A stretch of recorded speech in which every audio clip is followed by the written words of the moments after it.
Today, I'm going to show you how to set up PCSX2, which is a PS2 emulator for PC.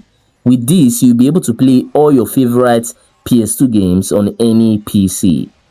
I will also be revealing the best settings and controller setup, so do make sure you stick to the end.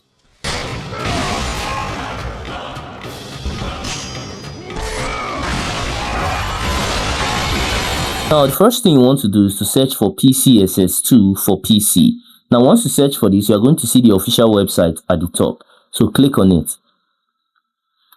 Once you get on the official website, you're going to see this download section. You also see this latest stable, so you can easily just download the installer from this section. So you can see the installer for Windows, for Mac OS, and Linux. So simply choose the one that is for your device. So I'm using a Windows device, so I'm going to download the installer for Windows. As you can see, it is done downloading the installer, so we are going to install to my device. There are two types of installation. There is the standard installation and there is portable installation. So I will advise you to go for standard installation because that's what I always use. So click on next again, and then click on install.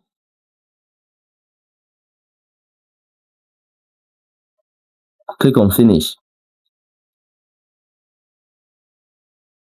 Now we have to set up the emulator for the first time. So the first thing you have to set up is a language. So choose your preferred language and then click on next. Right now it's asking you for your PS2 BIOS. So all you have to do, just show it wherever you are keeping your PS2 BIOS file. So click on the browse icon and go and show it where you are keeping your PS2 BIOS file. Mine is in here. So I'm going to click select folder. So right now you can see it, I've already showed me the BIOS. So I'm going to click on it, like you select it, then you click on next. Right now I'm done with that. Now next up, we'll have to show it where we are keeping our game files. Please make sure that you are not using zip files. Make sure you have already extracted your PS2 game files and they are ISO files, because ISO files are the only ones that are going to work with this emulator. So I'm going to click on add, then I'm going to show it where I'm keeping those files. So you can see I'm keeping them in this folder. So I'll click on select folder. I'll click yes, next. This is all about setting your controller. I'm going to show you guys how to do that pretty soon. Let's just finish with this. So click next, finish. So as you can see, all my games have displayed, but we cannot actually play them right now because we have not set up our controller and also we have not set up our settings, like graphic settings. So right now I'm going to start by showing you how to set up your controller. So just go to this settings section and then click on controllers. Now you can either use a Xbox 360 controller, a DualShock 2 controller, or any other type of controller.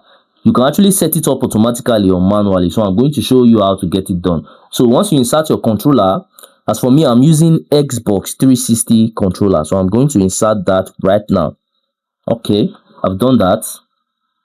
So you click on controller port 1. Once you click on this, you can already see, the whole layout and everything. But first of all, you have to clear mapping.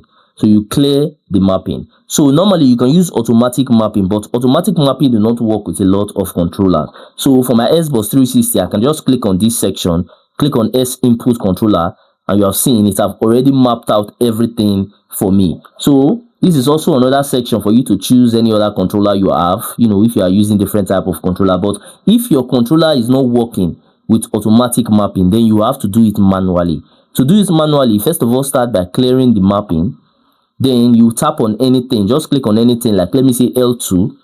You select L2 on your own controller, select arrow 2, click on arrow 2 on your controller. If I'm to select arrow 1, I will click on arrow 1 on my controller, just like that. Just like that. Just make sure you fill out everything and your controller is going to be working. That's if automatic mapping is not working for you. So I'm going to use automatic mapping once more, and then I'll show you guys how to set up your graphics. Alright, we are done here. So once you are done, just click on close. Then set up your graphics. So go to the graphics section. This is very, very important because if you do not set this up, it's going to be lagging on your PC. So for the graphics API, if you have a very powerful gaming PC, you can just go ahead and choose any of your graphics card and stuff that actually works best for you. But if you have a PC that is not that powerful, I will advise you to go with automatic. Then when you come to your display, full screen mode, click on it. Sorry, I mean aspect ratio. Sorry. Click on your aspect ratio, select fit to Windows. This is the best for you to use. Then you are going to see apply widescreen patches. Turn it on. Then go to this rendering section. Once you get in here, you see internal resolution. This is super important because each and every one of us were using different type of PC. Now, if you are using a powerful PC device that is super powerful, you have a good graphics card, you can even use up to this 4K, which is 6x. You can use 4x, you can use 5x if you have a very good PC. But if you have a PC that is not that powerful, you can go with 1080px or 720px. As for me, I normally use 720px. But if you have to use 720px and you find out that your game is lagging, it's not working fine, just come back here and switch it to native PS2. So this will be the one that is going to work for you. Now, as for your anisotropic filtering, click on this, select 2x. Once you have done this, I think there's nothing else for you to do. Once you have done all these things that I just showed you, you are good to go. So right now, I'm actually going to play some games so you can actually see that it's working fine on my device.